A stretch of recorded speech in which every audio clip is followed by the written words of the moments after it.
This is Bryce and Chad Wilderness episode 3, and I was just yelling profanities. I'll stop doing that, but I'm just excited. This is a big dude. We have a third party officially on the mic. Things are just getting really real, and what's cool is I feel ready for it. I do too. I'm excited about it. You I think know? it's going to take us to the next level in our relationship, possibly in the podcast. So I'm officially y'all's first guest then. You are officially our first All right, guest. all So right. for I'm a those little of you who don't nervous know, sitting we've here, talked a little bit about you. It's almost like you're a ghost, right? Trevor's been the man behind the camera for a while now. Oh, yeah. When I say a while, 2 episodes. And so now we were like, you know what? Long, this is illustrious career. long Years. illustrious career. That's right. And so we had to bring him. It didn't feel box. right. It didn't Yeah. feel right. Couldn't be in the dugout for that long. And we are the three amigos. You gotta Firmly let the kids established. swing. You know what's funny is we always end up getting Mexican food together. You guys realize we've had Mexican food like 4 times together? Yeah. It's just, you can't not have Mexican. It's mostly food. Bryce. The kid loves nachos. I mean, It's a sucker for About nachos. queso. every time we're about to Queso, podcast, I'll get a queso. text from Bryce. Creamy Tonight, jalapeno from Chewy's. Love it. Yeah. Oh, Great. dude, don't get me started. what's My funny mouth is I watering. went down to Waco this weekend and I was like, I know why Bryce loves Chewy's because it's one of the only restaurants in Waco. And he probably had it in college. Don't bash Waco like I'm not that. bashing Waco. I That was love actually Waco. After every game, that's where we went. Was Chewy's. Really? Did everyone know? Did Like, you know that? That's How'd you know why that? Did it he used to go. pack That's why he out? likes to go to Chewy's because it Dude. feels like game time. If my parents were in, Uh-huh. right, we went to Chewy's. If Yeah. it was a late night, got in like super late from an away game, it was Taco Bell. So if there's something, there might be something Wait, to it. did the servers like know you and know your family and No, stuff? No? get out of here. Okay. Even in Waco? Okay. Dude, What? dude, no. No, dude, the guy's Dude, over killing he didn't it. pay for a Fun football. meal his whole time he was No. in Waco. Yeah. But just give None us of a that. bear growl. Just give us a bear growl. Like you're All I still asked on the for field. was extra creamy jalapeno. That's all I asked for. Like, he's so cute. He's taken. Meanwhile, it's like 63-year-old Beer's flowing men. like Like, wine. Yeah. All right, what so it we is have our about buddy Trevor here. Sufficient context has been provided.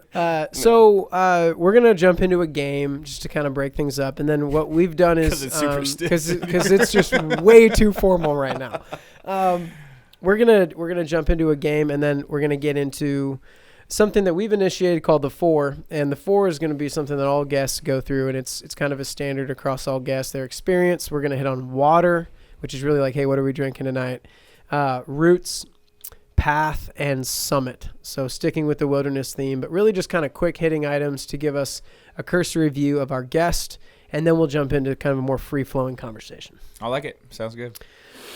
So the game is, Trevor, you're going to pick a letter, All right. and then Bryce and I will choose a category from which you must give us 3 items or whatever that start with that letter. All right. So pick a letter. I'm going to go with T. T as in Trevor. That's great. We won't do names because he can just use his own name. What's a good category for this? Let's just start out with cities. Tallahassee. That would be one. Yes. Oh, I got to go 3 cities. Correct. Okay. These are the rules. Let's see. Tallahassee. Let's see. Canada. We can do hints. Canada. Toronto? There you go. There you go. Anybody? Can I get some more hints? That was that Canada. one was In the really good. U.S. In the U.S. Okay, good. That'll help. Great weather. Great food. Great people. But I still don't even know what I'm talking about. Does anybody else know another T city? I was going to I go know Tennessee. I was But going to go that's a Tennessee. state. Yeah, no, I know that. What about just south? Oh, Oklahoma. I like one of the- Tulsa. Tulsa, There Tulsa. you go. Yeah, See, yeah, yeah. sometimes you need somebody to tee it up for you. Hey, like we're a that. team Name out 3 here. cities. We're a Oh, team man. out here. Jeez. All right. You guys know I didn't All go right. to college, so that was a pretty good question, actually. Hey, your experience far supersedes college. All right. Hey, let's get into water, roots, past summit. Water. What are you drinking tonight? I think you are drinking water. Yeah, I'm actually technically drinking water. This is Whole Foods Finest, Essentia. I actually prefer to drink Smart Water. Truthfully, I Clever never guy. have this bottle. I always have Smart Water. I'm a big with me. smart water guy. Yeah, I am. Yeah. And but today I'm drinking this. So yeah. There you Good go. for you. But you're an IPA guy. Oh, when it comes to beer, yeah. So beer, total IPA guy. Love the hazy IPAs. Love the West Coast IPAs.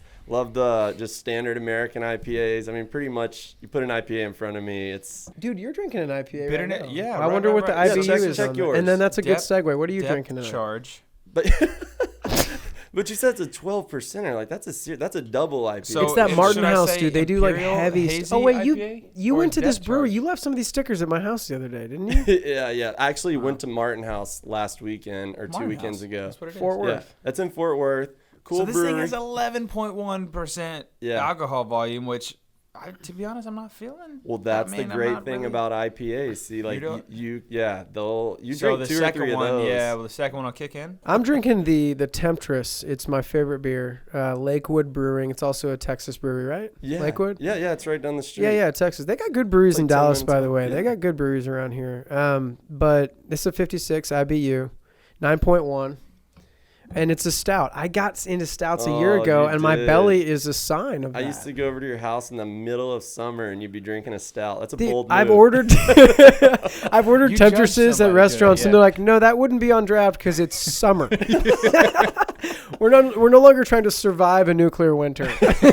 This stuff's like thick, dude."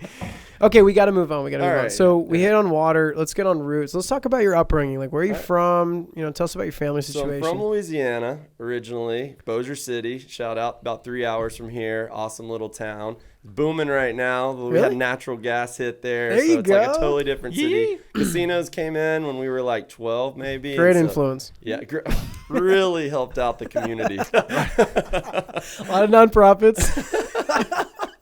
No, but it was a kind of a strange dynamic because like our parents grew up in those areas and there was no casinos and it was like good, wholesome American collar living. stuff, right? Yeah, Yeah, just yeah. like real down to earth. And then the casinos came in and the city, Shreveport and Bossier, just completely changed. They're like right across the water Okay. from one another. Okay. Totally changed. So when we were coming up, it was like bad news. I mean, there was like stuff everywhere. A lot of temptation as a young guy. Drugs were Yeah. all over the place because Yeah. with casinos comes all that. Sort And of is there stuff. money in Bossier City? There is now. Okay, but okay. There wasn't when we were coming up. The casinos brought money to the Yeah, city. yeah, Sorry, yeah. I keep referencing my buddy over there. We grew up Yeah, together. yeah, So. Yeah, we got Matt behind the camera now. Yeah, we so- got Matt Morvan here. So Cool, All right, man. cool. So, but what about family situation and all that? Yeah, so family situation. So just to flatter you a little bit, I'm the third in my family. I got an older brother, an older sister. Hey, can we reference this real quick for Trevor to say flatter you a little bit? This is what we've come to find out is Chad's like favorite thing is to know Okay, the birth let's order. not embellish. He loves birth Dude, there's order. no embellishing anything. You've seen You it love work birth though. order. We hit up Fredericksburg, Texas. It's like wine country in Texas. They take the grapes in from California. It's totally artificial.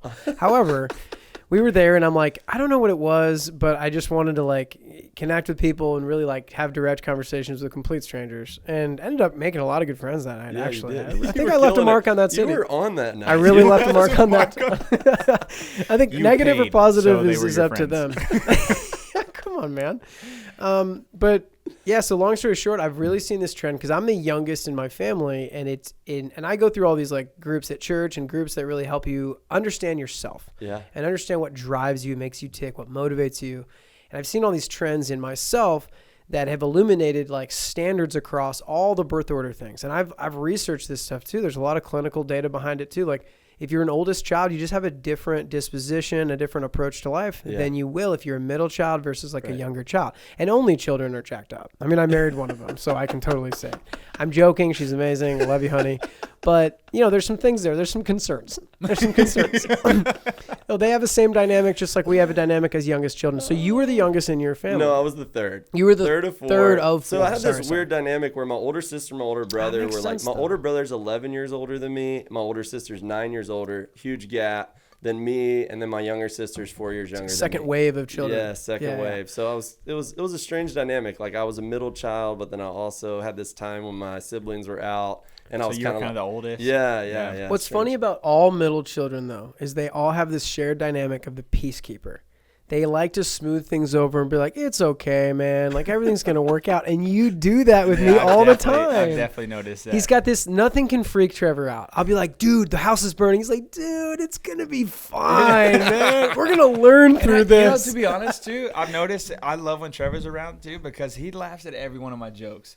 And, like, I'll tell jokes to my wife, and she'll sit there Why do like, you think I that's love not Trevor, dude? funny. And I'm like, dude, but Trevor just laughed at Yeah, I got validated by my buddy Trevor. Dude, I just It's a think stuff is funny, It's a man. great I feature. do. It's I awesome. genuinely like just the humor of life is just awesome. Has anyone so. ever disliked you like thoroughly? Like, I hate that guy. Because I can't see someone hating Trevor. Maybe like the principal of my old high school. Okay, I that's did get different. kicked out That's of like different. a Christian school twice, so maybe like that person. Yeah, probably him. Yeah, you probably weren't on his list. Yeah, but, or we were on the wrong list. That's funny though, man. But I feel like everyone needs a friend like Trevor, though. You know, 1,000%. keeps it light. Keeps the vibe up. Yeah, dude. Wait, Guys, yeah, just everybody keep likes talking. Trevor, man. This is Yes, great. this My is wife great. my wife will hear this. This is Good. great. Good. I'll make sure she hears. doubt. Yeah. Okay, so that's your roots a little bit. Yeah. Let's talk about now. You can take this however you want. You steer this any direction you choose. All right. Path. Path. Okay. So path for me, I'll just say like right now, like I've always been super entrepreneurial. So like I said earlier, I didn't go to college. Came out of the gate strong, wanting to be an entrepreneur. Got in, oddly enough, I sold Cutco knives. But really well. Really well. Nice. Well, yeah, actually made really big bank doing it. Did really well in our area. Stole my dad's like address book. So my dad was a doctor, and so I stole his little Those are address good book contacts. with all of his like phone No numbers in it, and kidding. started blowing up all the people that he worked with. You just did that just kind of Yeah, inherently? yeah. Just, And- hey, I need to call these people? Right. Well, yeah, because it's like you call, you Takes set up some appointments, balls, you go and you like demo the knives and Yeah. they like check them out and stuff. How long But- did it take for him to know that you've stolen his address? Probably about like 2 weeks, and then it was like he knew, but it was Really? too late. I'd You already got made some the good calls. sales and- yeah, yeah, oh yeah, okay. Dude, yeah. talk about the numbers, bro. You drove some serious revenue. Yeah. So like there was a few weeks. I was 18 years old, and there was a few like 1 week I made $15,000. I sold 30. Yeah. Dude, I'm not kidding. Yeah, Then they I- built a team under him. Yeah. So I sold $30,000 worth of knives in a week, or like a week and a half it was. So I made 15 grand in a week, and I was like 18. I wasn't going to college because I was like, I want to do this. I want to like really Right. kill it. And we'll get in this later, but I also had a bad pain pill addiction, so I needed the money. So I was like grinding, Oh, like man, way yeah. hard. When you're 18, most kids are like, get some extra money. They're like, I'm good. You know, for me, it's like, no. Like I need like thousands of extra dollars to survive. Or it's like, No, like I have an addiction. Oh my gosh. That's hilarious. So yeah, man. So I sold Cutco, killed it. I was like the #1 rep in our area. So they like the top guys like came in and were like, hey, we want you to start your own office here in Shreveport and train other kids like you to sell knives in the city. So I did that for a few years. We're gonna build an empire. Yeah, Cutco, right. Cutco empire. Yeah, it's a great That's product, awesome. by the way. Shout out to Cutco. Dude, by the way, Forever great guaranteed. product, Yeah, it's dude. guaranteed forever. It's like it's generational. You can pass it down. They do like free sharpening, free replacements, made in America. It's like He's one of still those. selling right now. He's still like selling. dude. engraved. I still And I'm make buying. 50% if I'm y'all want to buying. set. Yeah, I know. Like, listen, dude. I got this publishing business, mostly funding it with my Cutco empire. Good grief. That's That's so wild. cool to know, but Yeah. a very industrious, like quietly industrious guy. So you know? yeah, so that's actually a funny thing. So I started that office, trained a bunch of people that actually did very successful in our city, Cool, and that's cool. actually what led me to my next job at Marucci Sports, which is a baseball bat company, sells bats to all the MLB Yeah, players. definitely. So shout out to Marucci, all my buddies there. So That's a relatively new company too, right? yeah. They So when haven't I been- started, there was 6 employees. And it was like, wow, my dude, you got gosh. like Ken Griffey Jr. walking in Yeah, the door. right. If you're from Albert our area, Pujols, Man, right? and he that's introduced so himself sick. as Ken, and I'm like, no, bro, like you're Griffey, dude. Yeah. Like, You're the kid, you're not dude. Ken. Like who the heck? I what are grew you up on talking Griffey in Seattle, man. He was my hero when I was a kid. about? Yeah. So like I met like just tons of big name players, and like there was no one else in there, so they would just come hang out at the office and like watch the bats get made, and they'd just be chilling around all day, like hanging out. Like Cal Ripken that's Jr. sick. would come up there. Wow. Albert before they Pujols. corked them. Yeah. Yeah. Cal was a part no of that. comment. No, Cal So this there. was this Cal the there. headquarters was actually in Baton Rouge. No kidding. Yeah, Okay. so a family friend of mine actually got hired as the CEO because they basically got to a point where it was like, all right, we got a good product. Yeah. Now we need to put ourselves on the map. So he was like this like mastermind, like marketing guy. So they brought him down, and he brought me down to Baton Rouge to sell because he was like, dude, if you sold all these freaking knives in Shreveport, Bossier, I Right. think you can sell some bats for us. So he brought me down. I was on like the Marucci mobile tour, traveled all around the country, What? went to all the stadiums. Partying. Dude, went to the Yeah. College World Series. Like, so we'd set up a big tent, and then we'd have like a pro guy come out and just kind of like sign autographs, hang with the kids. Dude, it was awesome. You guys moved a lot of bats. Oh, dude, we were selling bats like crazy. What did a bat retail for at one of those events? Shoot, so like when we first, so the wooden bats will retail at like $135 to $150, at least back when I was coming through, which is a lot of money. And for that's a a wooden collector's bat. item. They're not using a wood bat, right? But so the kids most of In the the time, majors? What are you talking about? well, No, we're no, talking no, about we're like selling little to kids Little tournaments. League kids. Oh, So gotcha, when we gotcha, would gotcha, go to okay. these towns, like the big money was in the kid, like you go set up at like youth tournaments, like they call it select ball and stuff. Yeah. You go set up there, do a big inflatable batting cage, bring a pro guy out to do hitting lessons. Make it the a party. parents eat Right. it up. Grill some hot dogs. Then they come over and then they buy a bat, right? Because they're like, oh, we'll buy a bat. It's part of the experience. Yeah, So exactly. Were they like the little miniature bats? I Were they love like- those things. No. We would the sell kids like 38-inch, full. We 36 came out bat. with like full aluminum, like actual aluminum bats. aluminum bats. Yeah. So we big were, money. My dad used to drop like $220 on an aluminum So the big, bat. so here's the crazy thing about I was spoiled. baseball is you actually don't make much money in wood bats. They're very like for say Because of all the labor or what? yes, tons of labor, and for every like one good piece of wood, you're gonna shed like 12 pieces. Oh, that there's suck. a lot And of especially excess if you're selling to material. like the big name pro guys. Like Yeah. they pick those things up and feel them like you don't want to send them something that's crap or he won't ever buy Right. it. Yeah, So- yeah. So there's like no money in that. So they had to build a brand through the wood bat sales and through getting the pros to swing it. But then they came through to make the finances. I should say we, but it's kind of like not we anymore. Yeah, so yeah, I hear you. But the better margins were on the aluminum bats. I'm not bitter about it. Yeah, I know, no for bitterness real. whatsoever. No bitterness. No, it's none. so interesting though, because here I am, like, we're trying to build a brand by bringing in athletes, and our whole model is equity for brand, and like let's turn them into entrepreneurs, and that's what this guy did with his company, his bat company. Yeah. Like, didn't Pujols come in and like invest? And Yeah. So he came in and bought like a nice chunk of the company, paid a huge investment, and once he bought in, it was like all the players wanted. Right, to it be. that's just all you takes need. one, dude. Yeah. He It was just at the takes height one. of his time, and that was like right before he got his big contract. Then once he got his big contract, it was just like it was crazy. All the players were buying. That contract was so stupid. That was like the first one that was like, oh my I think I Yeah. remember that. Was Monster. well, It A-Rod Monster. was 250. Remember- Oh, that's right. A-Rod had the first one for the 256 Rangers. for the Rangers, Yeah. right? But then Pujols, it was ridiculous. I don't even remember. I think it was even more than that, though. I think I think you're right. yeah. But yeah, it's so crazy. interesting. And then your sister is now the COO. Yeah, she was the CFO. Oh, my bad. Now she's the COO, and she's about to be, I don't even know if I'm allowed to say this, but she's about to be the Chief Information Officer CIO. for the company. Yeah, Yeah. CIO. So data. Wait. Yes, yeah. Yeah. Shut And up, so dude. basically, dude, she started like the same time I did. Like That must actually, be I. That's what they mean. she was living just in learned Mexico that. City, like making huge bank down there because she's bilingual, and she graduated from SMU down the street, and like went She down. can read minds.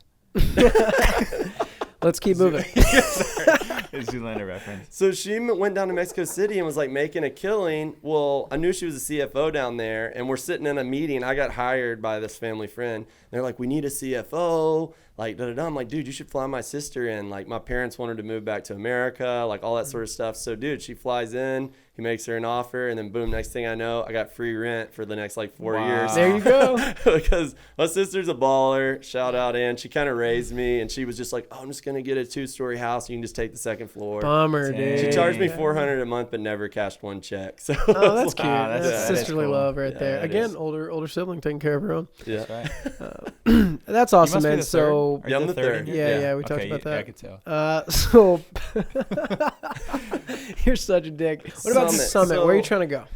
So I like the idea of, just continuing to create businesses, continuing to create nonprofits. Like, so I started a nonprofit. I'm sure we'll get into some of this in the second segment. But I yeah. started a nonprofit, started getting into a lot of doing videos, telling people about Jesus and stuff. Really got passionate about it. That's what led me into what I do right now, which is starting a publishing company.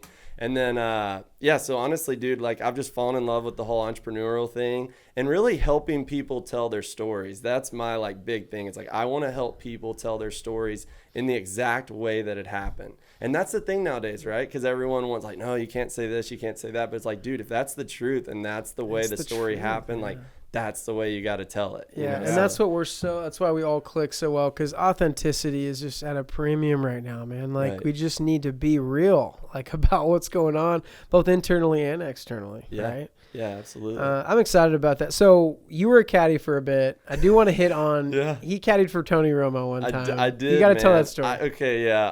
I still love this story too. It's hilarious. So I caddied at Trinity Forest Country Club where they have the Byron Nelson every year. Yeah. Okay, so it's a Masters mock event. They're doing 27 holes. The head caddy manager comes over and he's like, dude, how much time we have? Okay. He's like, dude, I'm putting you with Tony Romo today. Like, no BS. Don't talk to him about whatever. Don't mess this up. How long ago was this? This was about 2 years ago. No. Okay, so he's retired. Yeah. Oh, yeah, yeah. He He's was retired, right? But recently retired. Yeah. He's fresh. His Yeah, back still yeah. hurts. Yeah. From surgery. No, for real. He would He's get fresh. down on the ground and do back stretches after every few holes. You and laughed, stuff. but I was right. For real. But anyway, so we tee off on hole 10. There's a lot of money at stake. This is big name guys that are playing out there, CEO, all this stuff. So we tee off on the first hole. He hits the first, second shot on the green. He's putting for birdie, 20-foot birdie putt. I get down behind him and he goes, I don't think he's going to ask me anything, by the way.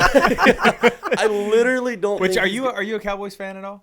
Yeah, I was growing up because So you just lied. You're not a Cowboys fan. No, I said I was growing up. I don't keep up with them much anymore. Okay. Yeah. You're like, He's an LSU fan. God, He it doesn't was. Yeah, I'm a big you're an LSU Orleans fan. I spent my time in Baton Rouge working at Marucci. But anyway, so, dude, so Tony Romo literally gets down. He's like, all right, Trev. He's a super cool guy, nice dude, really dynamic guy. I could see, I was like, dude, no wonder people like this guy. He's a great guy. Yeah. He's like, all right, Trev, what's this ball doing? And I literally panic. I had no clue. And I was like, it's going right. He steps up to, he's like, going right. All right. He steps up to the ball, hits it. The first 6 feet of the putt go hard left. It literally moves back right at the end of the putt an inch. And he turns and he goes, hey, man, there's that right.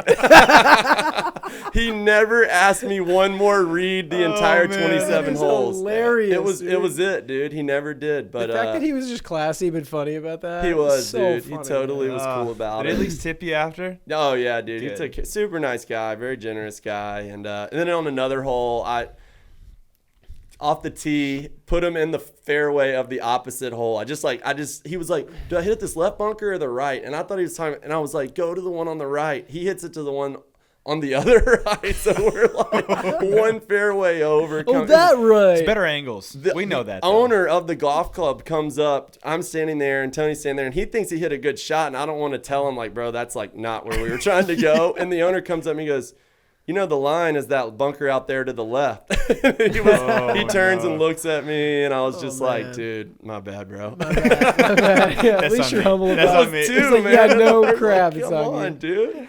All right, man. All right, we gotta probably take a break here for a second. When we get back, we're gonna get into some more about what Trevor's working on and some exciting stuff there. So we'll talk to you soon. Cool. Hey guys, just want to give a quick shout out to our sponsor, Outswa Publishing. They have gone above and beyond to get me and Bryce set up on this podcast. We're super stoked to be partnering with them on this.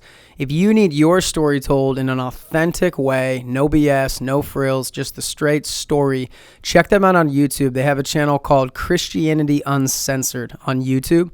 And like I said, we're just grateful for their support. Thanks. Welcome back, everybody.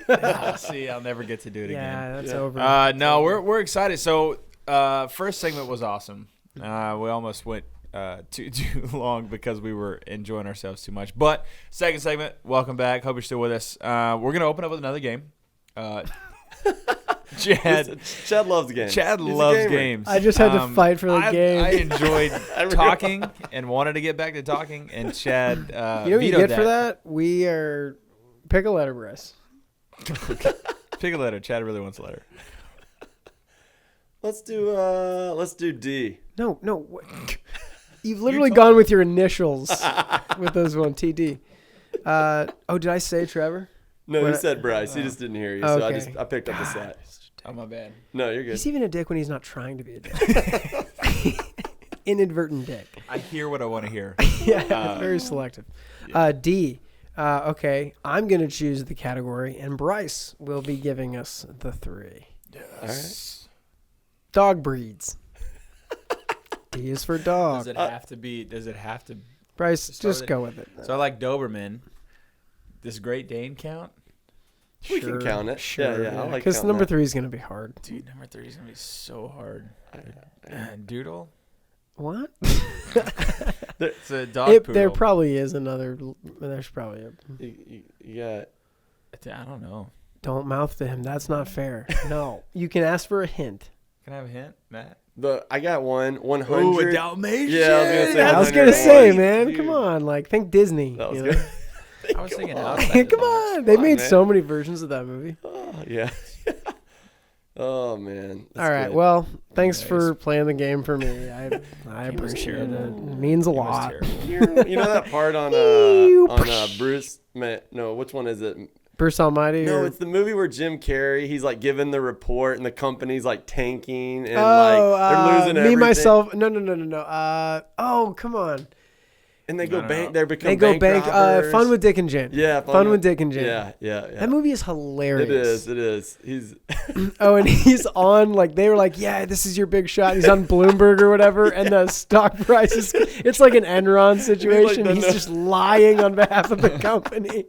And he gets indicted or whatever. yeah. That movie is hilarious. Funny movie. for sure. Once you're married, I feel like you have to watch that movie. Oh, you yeah. know? It's like Yeah. getting This through is the gonna be crap great together. for listeners and people on YouTube watching this to just be like, you know what? I relate to Bryce because no one for me at any point during that little spiel did I know what you guys were talking about. So I was just like, I just kind of like going back and forth, like, yeah. Yeah. You Must know? have been great. Must have been great. Anyways, Oh, man. let's get pick up to kind of where we to the left off. nitty-gritty. Like, yeah, let's get in. So, like, Trevor, we planted the seeds in terms of like understanding, you know, the kind of the roots of your entrepreneurial experience. But something that'll kind of keep drawing that out is, I remember not meeting you. I met you at church with Hillary and my wife, and you were sitting right behind us, and it was like, wow, that's so crazy. Now we're like great friends and stuff. It's so cool. We had just moved to Dallas. We really needed friends, but one of the first times we hung out was at a kickball game. Yeah. And it was like the church had like put on some kickball game for young professionals or whatever. We're like, yeah, let's go. We'll meet some fun people. And I remember just like immediately, like we just started laughing together. Yeah, we did. You know, when you just like get to know someone and you're like, dude, we just like, whenever I'm around that guy, I'm just laughing my butt off, like Heck whatever. And, when I met you, I was like on the upswing. Like I had just started my entrepreneurial thing. Like Yeah. I had just left corporate America, and I'm like, I'm going to build this company. It's going to be amazing. We're going to change lives. And you were like the opposite. You're like, I don't think I'm ever going to be passionate about anything. And I'm like, whoa, dude. Tell me like where you were at, like in that situation, man. So what happened is I kind of touched on this. You know, I sold Cutco. That was kind of my first entrepreneurial experience. I got to start an office there. Moved down to Baton Rouge, worked for Marucci, and then I moved to Dallas after that experience with Marucci because I was like, I'm going to become an entrepreneur. I'm going to go to Dallas. I heard it's a great entrepreneurial city. There's tons of money there. I'm going to kill it. And like, I'm convinced that when I get here, I'm going to start making huge bank.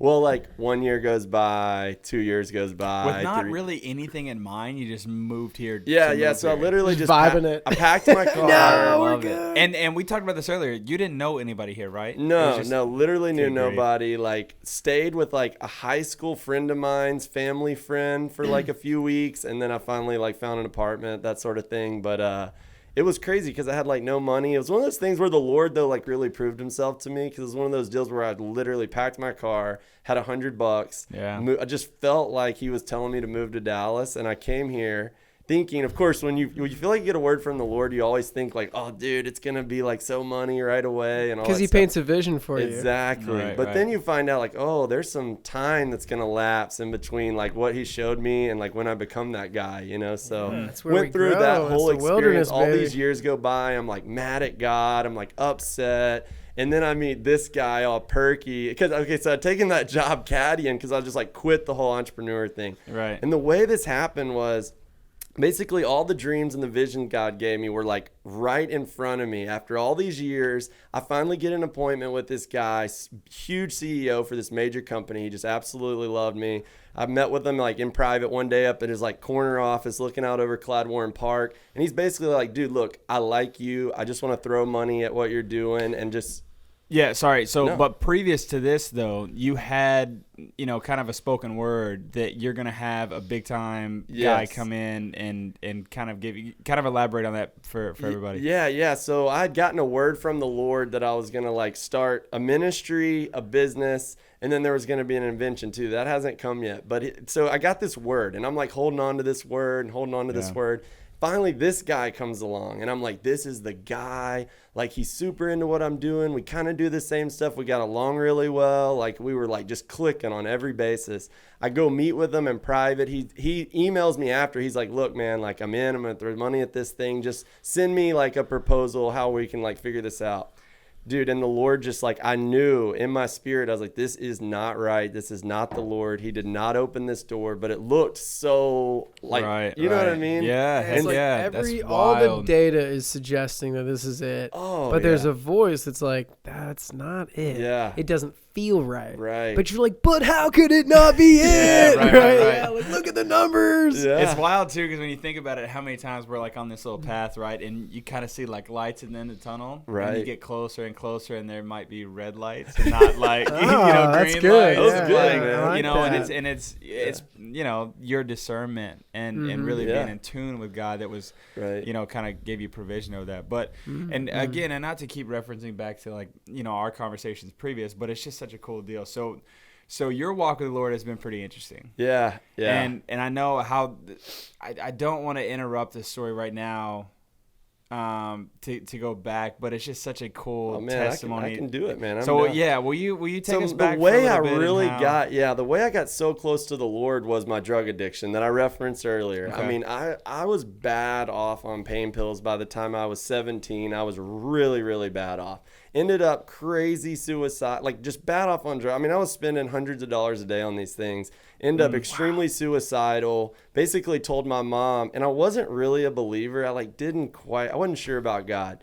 Tell my mom, like, Mom, look, I'm suicidal. Like, this is for real. Like, I've never felt this way. And she's like, will you come let a friend of ours pray for you at her house? She's got an international ministry. She prays for people like you. And the Lord just does some amazing things. So I'm all like, all right, I'm not going to a church, but I'll go to this lady's house.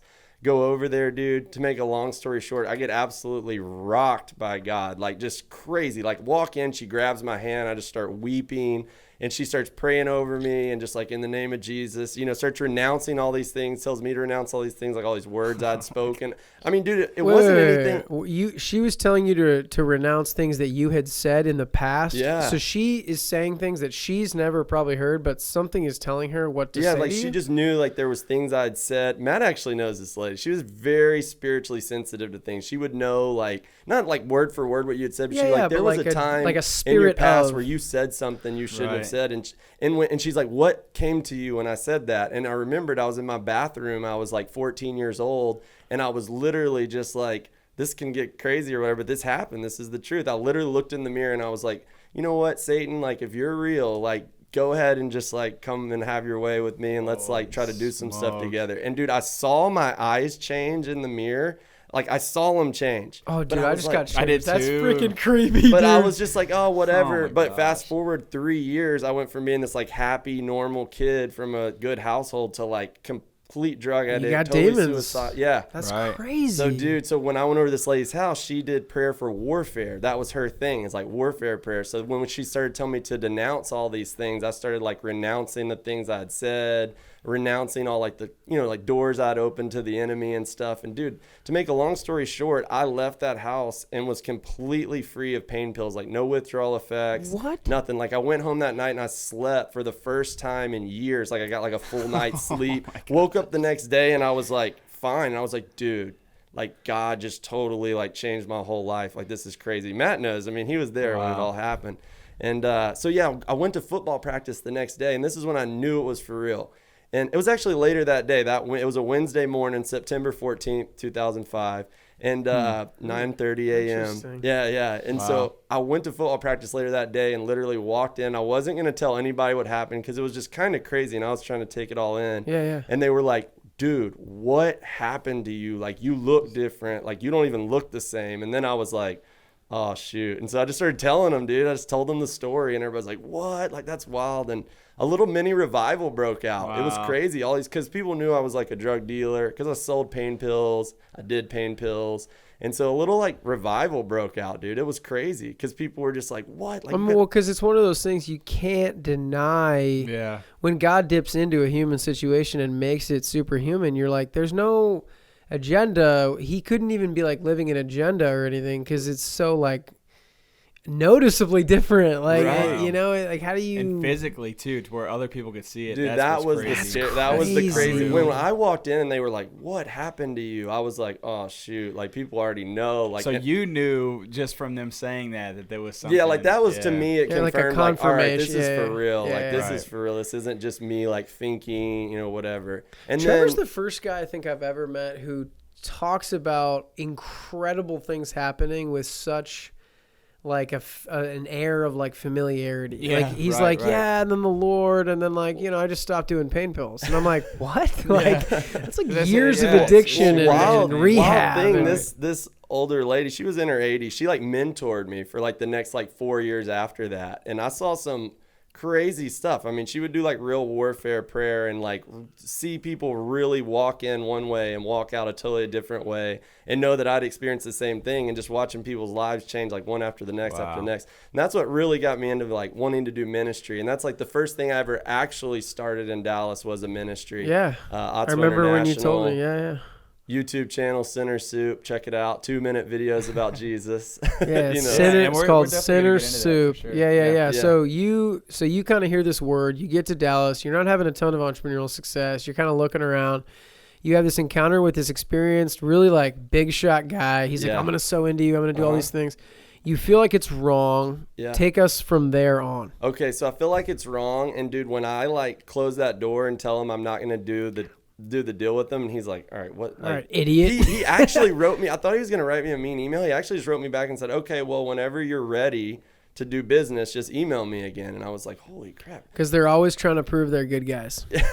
They are, dude. When it's temptation, they're always trying to prove they're good guys. I've gone through. I'm going through that right now. That's crazy, man. Yeah. So to make a long story short, man, I turned that down and like every door just closed. It was like nothing. I couldn't get anything going. Just everything shut right in my face. So I'm like, Hillary's like, you need to just take a job. You need to just take a normal job. And I'm all like, no, I'm fighting it with everything in me. And everyone's like, just take a normal job.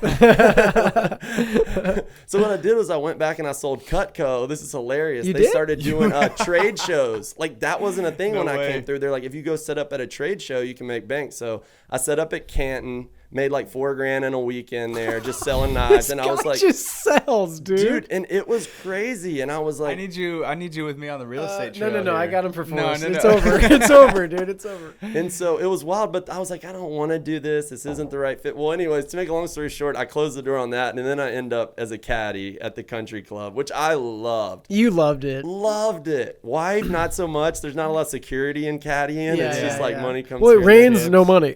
Right. Just tips. Rains, oh shit, our mortgage. Yeah, exactly. So It's it's like like, the last couple weeks. That'd have been terrible to be a caddy Oh, right now. yeah, God, dude, I know brutal. that freaking crazy Mhm. storm that came through. Anyway, sorry. Segue. no, Go ahead. man. So I take that job. I'm caddying. I love it, but I'm just like completely gave up on the entrepreneur life, and not only gave up, but there was bitterness there for sure. Oh, for sure. So We've talked about So this. this guy comes walking up all like perky, like just left his corporate job. He's like, dude, I'm going to be an entrepreneur. Like he's all excited. And I'm like, screw that guy. Screw that guy. You're Screw that everything I guy. hate. What's so funny is he was everything I hated. Like in my mind, I'm like, this guy's a representation of just giving up on your career.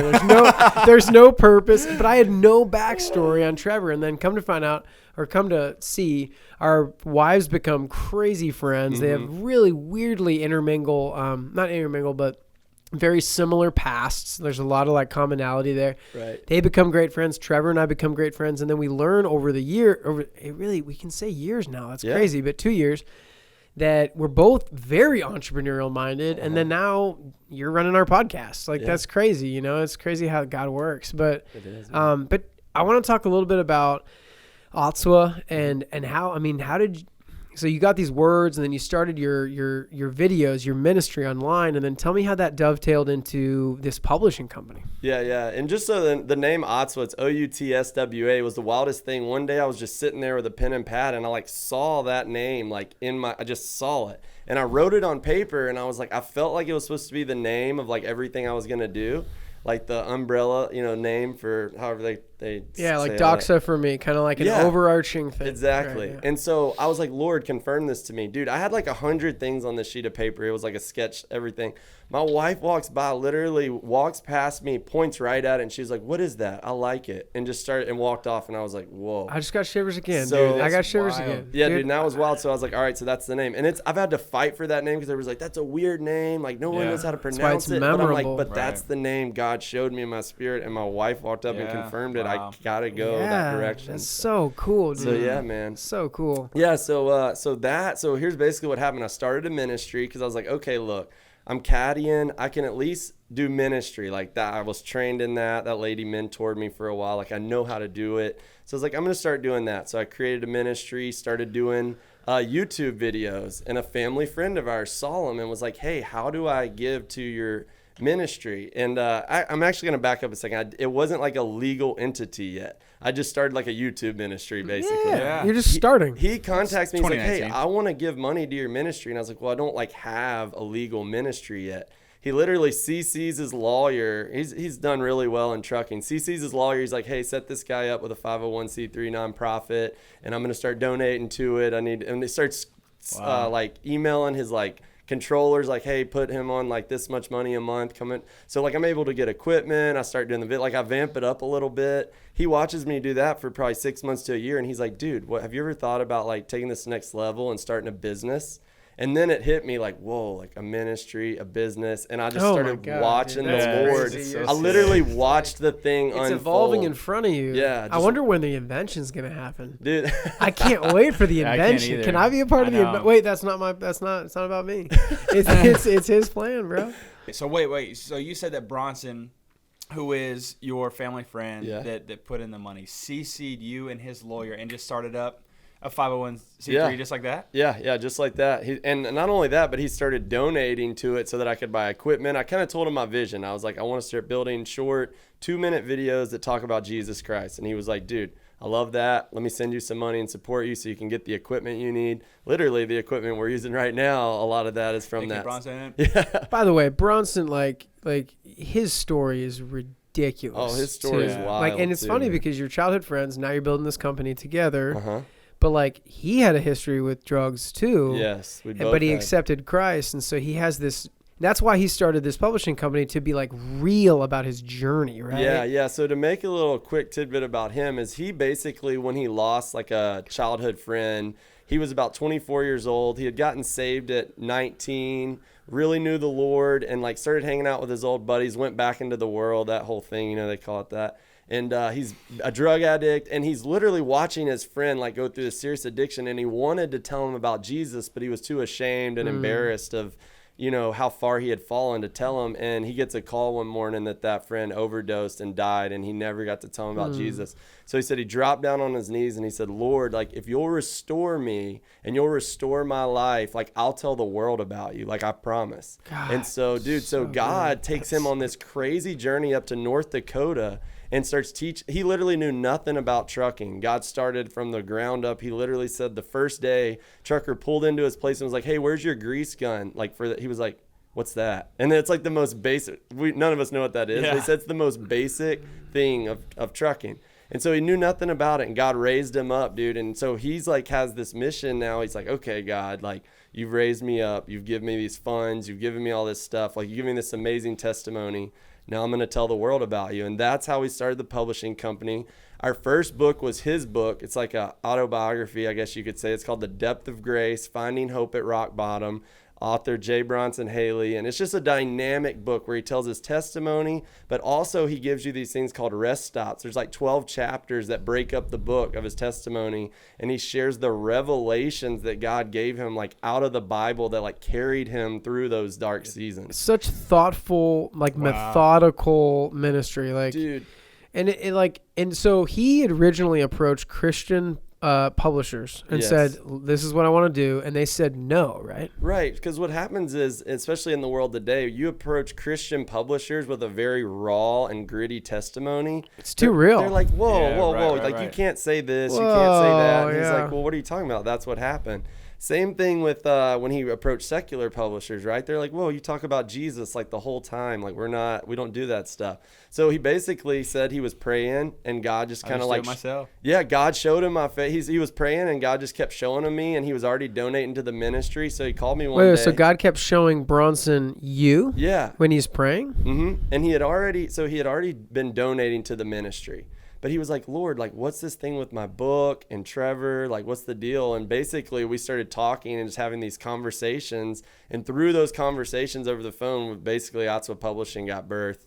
And now we actually... Which you already picked Outswa for, like, I don't know what this is, but this is going to be a title. Yeah, and I told him the whole story, and he was like, dude, that's the Lord. He was like, name it Outswa Publishing. But that's what's so cool, though. It's like awesome. two believers getting together. They both have former drug addictions. They're both entrepreneurial. One guy, he now has a $60 million a year construction business in North friggin' Dakota. Oh, no, trucking, yeah. Trucking, whatever. I don't know how much, but it's But significant. a really good business, right? And they're and in his testimony, like I've been listening to that book. I'm like 3 chapters in, and like it's so he stops and like he just cries telling the stories, and you guys keep rolling because Right. it's so raw. Wow. Like Yeah. that's why when I started this podcast, I'm like, Trevor's gonna do it because Trevor will grow into like knowing how to do this great podcast because they're building this company from the ground up, but.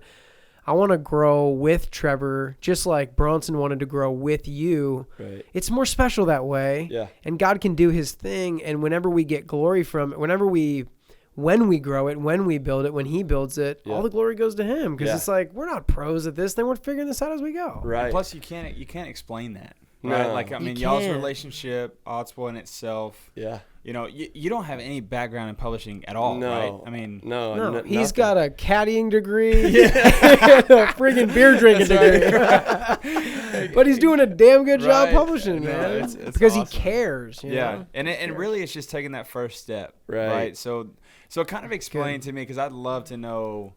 That's a big step. Yeah. You know, aside from just moving to Dallas, not knowing a damn thing about Right. Dallas, the market, Uh-huh. people in general, just getting going. Like, what kind of fueled you, from that first initial step? Yeah, so I'll say this, like, because it just came to me when you were talking. The big thing I saw for this publishing company was, I knew I would be passionate about it because I saw that the foundation of the whole thing was to tell the world about the Lord and to tell the world about how good Jesus is and how he can restore us and raise us up and right all our wrongs.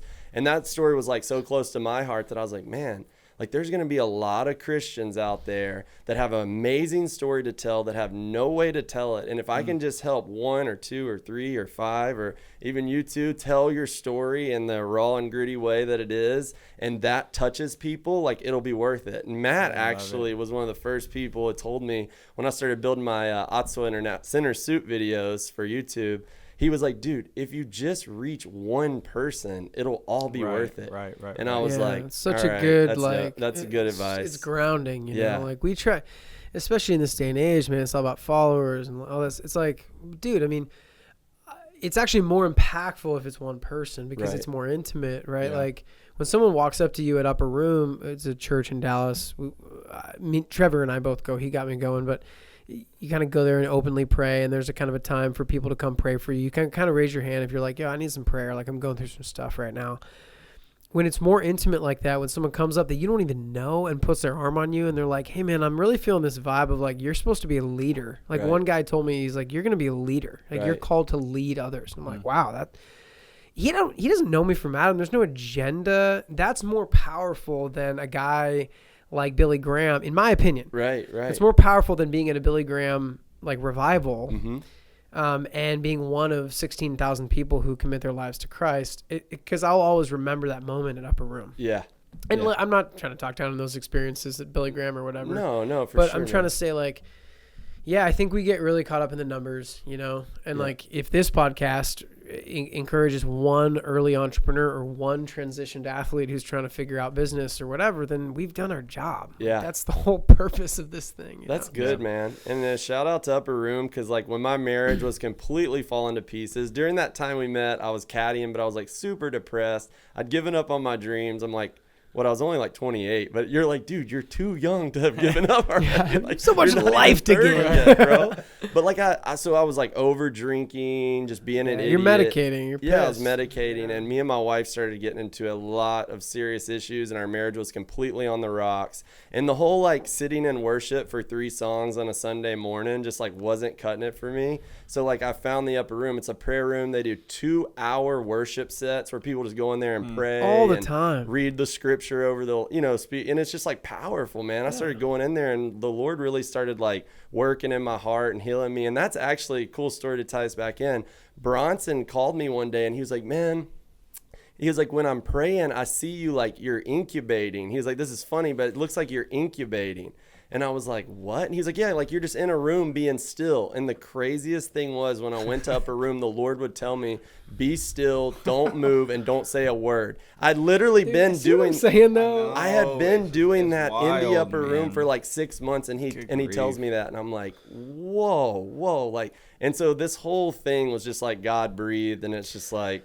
It's crazy, man. And I feel it too. When you're talking about these things and you see the connection points, like I get these weird shivers, and I've learned over the last probably just the year that that's the Holy Spirit. Like that is the Holy Spirit moving through my spine and like confirming a special thing I'm hearing is like, yep, that's me. Yep, Right. that's me. Right. And I just felt it right there again because I'm acknowledging it. But like I just want you to know, like no ministry or not, like whether you did the first video or not, like you have no idea how much you have encouraged me as a young entrepreneur trying to figure this thing out. Like you're a great friend. You're going through it with me. So it's not like you're ever like looking back and be like, oh yeah, I went through that too. But you do it in a way that's so like real and just genuine and caring and encouraging that I'm not shocked that God is going to use you to just touch a lot of people, man, like to really change a lot of lives, man. I cannot wait to see where this thing. I mean, you guys already won an award, didn't you? Yeah. We actually, our first ever book competition we got into, it was like the wildest thing. Here's the funny thing. Y'all know we talked about this earlier. I love IPAs, right? And this is God's sense of humor.